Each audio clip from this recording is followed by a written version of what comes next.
प्यासे कौवे। एक दफा का जिक्र है कि कौवे का एक गिरोह सहरा पर पानी की तलाश में उड़ रहा था।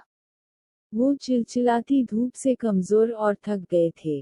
घंटों परवाज करने के बाद इन्होंने दूर से पानी का एक मटका देखा। कौवे मटके की तरफ उड़ने लगे। जब इन्होंने मटके में देखा तो महसूस किया कि पानी की सतह तो मटके में बहुत ही कम है। उनकी चोंच मटके में पानी तक नहीं पहुंच सकती थी।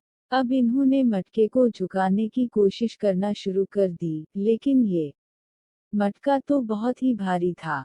एक होशियार कौवे को ख्याल आया क्यों न इस मटके में छोटे छोटे पत्थर फेंकी जाएं।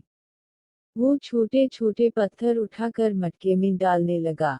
दूसरे कौवे ने भी इसके काम में इस कौवे की मदद करना शुरू कर दी और जल्द ही मटका पत्थरों से भर गया और पानी की सतह बढ़ गई और कौवे आखिरकार अपनी प्यास बुझाने में कामयाब हो गए।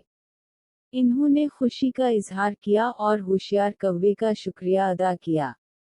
कहानी का नतीजा। इत्तेहाद और इत्तेफाक में बरकत है और इत्तेहाद से मुश्किल तरीन चैलेंजों पर काबू पाया जा सकता है।